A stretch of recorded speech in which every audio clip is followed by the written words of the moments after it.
चारों तरफ बर्फ की सफेद चादर बिछी थी। पेड़ों की टहनियां ओस और पाले से भारी हो चुकी थीं। नीले आकाश के नीचे एक छोटा सा घोंसला था, जिसे सूखी घास और रुई से किसी तरह गर्म रखने की कोशिश की गई थी। यह घर था रीमा चिड़िया और उसके पति टुन्नू का। कुकू और चुटकी, उनके दो छोटे बच्चे, भूख से बिलख रहे थे। रीमा ने उसे चूल्हे की हल्की आंच के पास बिठाया। धीरज रखो बच्चों, तुम्हारे पापा आज महीने की पूरी तनख्वाह लेकर आएंगे। फिर मैं तुम्हारे लिए गरम मूंगफली और बाजरे की खिचड़ी बनाऊंगी।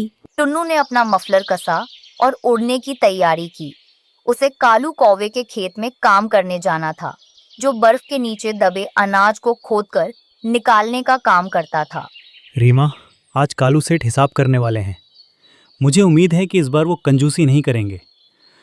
बच्चों की स्कूल की फीस भी भरनी है। कालू कौवे का खेत बहुत बड़ा था, लेकिन वह खुद बहुत लालची था। जब शाम को टुन्नू अपनी मजदूरी लेने गया, तो कालू ने एक पुरानी बही खाता खोला।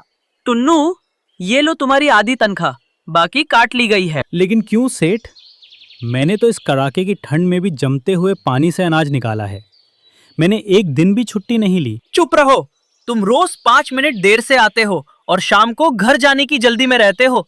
काम जल्दी खत्म करने का मतलब ये नहीं कि तुम मुझे ठगोगे। टुन्नू का दिल बैठ गया।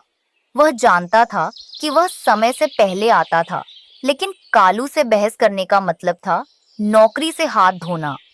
वह भारी मन से आधी तनख्वाह लेकर बर्फीली हवाओं को चीरता हुआ घर लौटा। घर पहुंचकर जब टुन्नू ने रीमा की हथेली पर चंद पैसे रखे, तो रीमा की आंखों से आंसू छलक पड़े। इतने में क्या होगा? ना तो बच्चों के गर्म कपड़े आएंगे, ना ही भरपेट खाना। क्या हमारी किस्मत में सिर्फ ये करकराती ठंड ही लिखी है? रीमा, उस बेदर्द कालू ने मेरी मेहनत पर पानी फेर दिया। कहने लगा कि मैं काम चोरी करता हूँ और देर से आता हूँ। अगर मैं ज्यादा बहस करता तो वो मुझे नौकरी से ही निकाल देता। इसीलिए मजबूरी में जो मिला वही ले आया। उस रात कोई सो नहीं पाया। अचानक बाहर एक कराहने की आवाज आई। एक बूढ़ी चिड़िया, जिसके पंख बर्फ से जमे हुए थे, उनके दरवाजे पर आई। क्या कोई मुझे थोड़ा सहारा देगा? मैं कई दिनों से भूखी हूँ। इससे पहले वह रीमा के घर आती, वह कालू के घर गई थी। भाग यहाँ से बुढ़िया, खुद के खाने के लाले पड़े हैं और तू भीख मांगने आ गई। दूर हट मेरे घर से। बूढ़ी चिड़िया लड़खड़ाती हुई रीमा के घर पहुंची। रीमा और टुन्नू ने एक दूसरे की ओर देखा। उनके पास खाना कम था, लेकिन दिल बड़ा था। अरे दादी माँ, आप अंदर आइए। बाहर तो बर्फ का तूफान आने वाला है। जी, आप घबराइए मत। ये लीजिए मेरा कंबल और ये गरम सूप पीजिए। जैसे ही बूढ़ी चिड़िया ने सूप का आखिरी घूंट पिया, पूरे घोंसले में एक दिव्य रोशनी फैल गई। देखते ही देखते वह बूढ़ी चिड़िया एक सुंदर बर्फ की परी में बदल गई। उसके पंख हीरों की तरह चमक रहे थे। रीमा, टुन्नू, तुम्हारी दया ने मेरा दिल जीत लिया। जहाँ कालू के पास धन होकर भी गरीबी थी, वहीं तुम्हारे पास कमी होकर भी अमीरी है। ये सोने की अशर्फियों से भरा बैग तुम्हारा है। रीमा और टुन्नू दंग रह गए।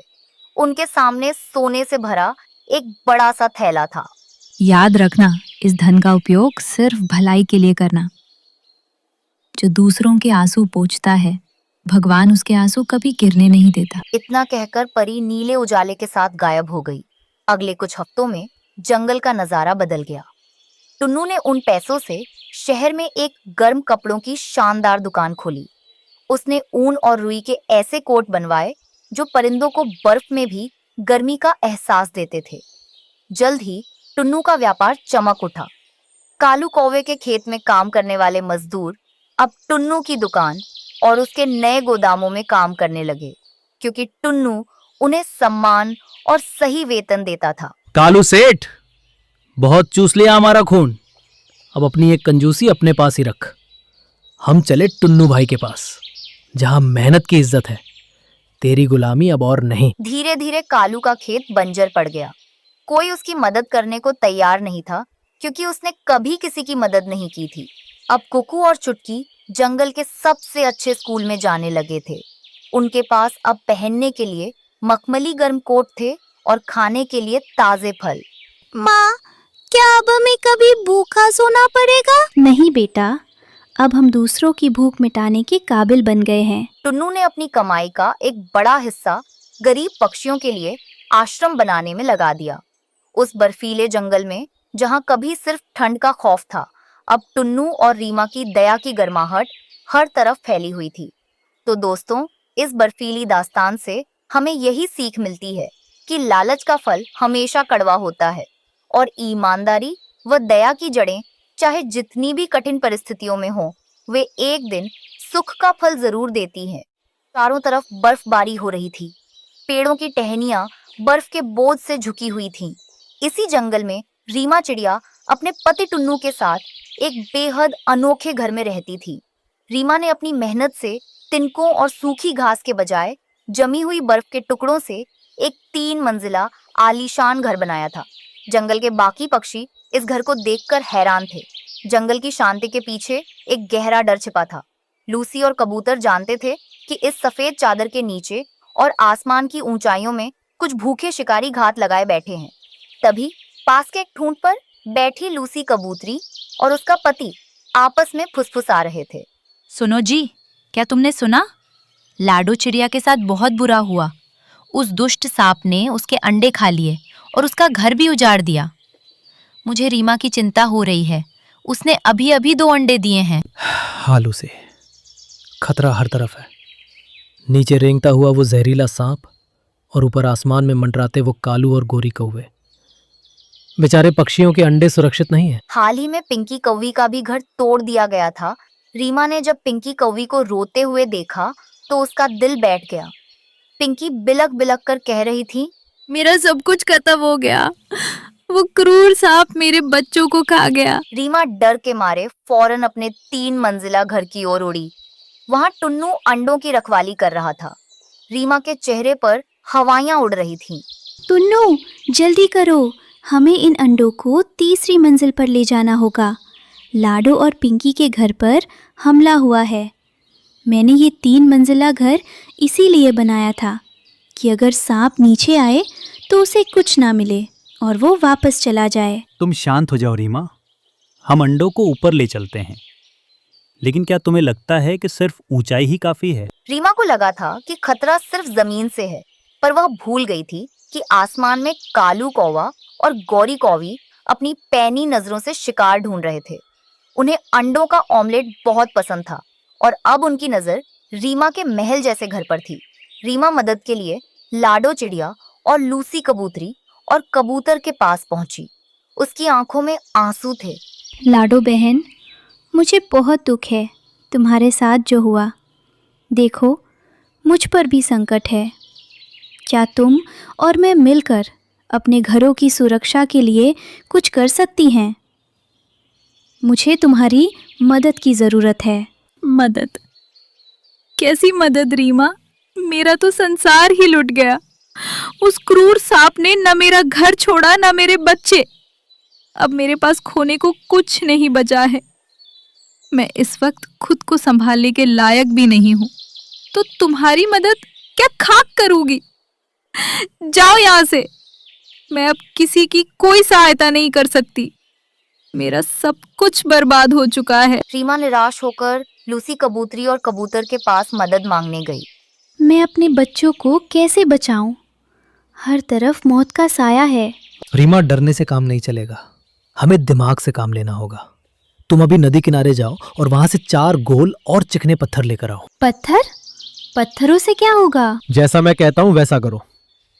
2 पत्थर सबसे नीचे वाली मंजिल पे रख दो और 2 सबसे ऊपर वाली मंजिल पे। तुम अपने असली अंडे बीच वाली मंजिल पर सुरक्षित रखना। ये पत्थर हमारे दुश्मनों को आपस में ही उलझा देंगे। रीमा ने वैसे ही किया जैसे कबूतर ने कहा था, लेकिन खतरा अभी भी टला नहीं था। रात ढली और जंगल में सन्नाटा छा गया। बर्फीली हवाएं चल रही थीं। तभी बर्फ पर रेंगते हुए सांप की सरसराहट सुनाई दी। उसी समय आसमान से 2 काली परछाइयां, कालू और गौरी, नीचे उतरी। देख गोरी, इस 3 मंजिला घर की सबसे ऊपरी मंजिल पर जरूर सबसे बड़े अंडे होंगे। आज तो दावत होगी। हाँ, और नीचे वाली मंजिल पर वो सांप भी दिख रहा है। हमें जल्दी करनी होगी, वरना वो सब चट कर जाएगा। सांप सबसे नीचे वाली मंजिल में दाखिल हुआ। अंधेरा घना था। उसने अपनी जीभ लपलपाई और उसे गोल गोल पत्थर महसूस हुए। उसने सोचा कि ये अंडे हैं और उसने पत्थर निगलने की कोशिश की, जिससे उसके दांतों और जबड़े में तेज दर्द हुआ। उसी वक्त आसमान से कालू और गौरी कौवी ने तीसरी मंजिल पर छलांग लगाई। गोरी देख, आज तो बर्फ की ठंडी में गर्मा गर्म ऑमलेट का मजा आ जाएगा। देर मत करो कालू, जल्दी से इन्हें उठाकर ले चलो। जैसे ही कालू ने पत्थर को उठाने की कोशिश की, उसकी चोंच पत्थर से टकराकर टेढ़ी हो गई। वह दर्द से चिल्ला उठा। उसी पल सांप तीसरी मंजिल पर पहुंच गया। अंधेरे और गुस्से में कालू कौवे को लगा कि सांप उसके अंडे चुराने आया है, और सांप को लगा कि कौवे उस पर हमला कर रहे हैं। दुष्ट सांप, तू यहाँ भी आ गया?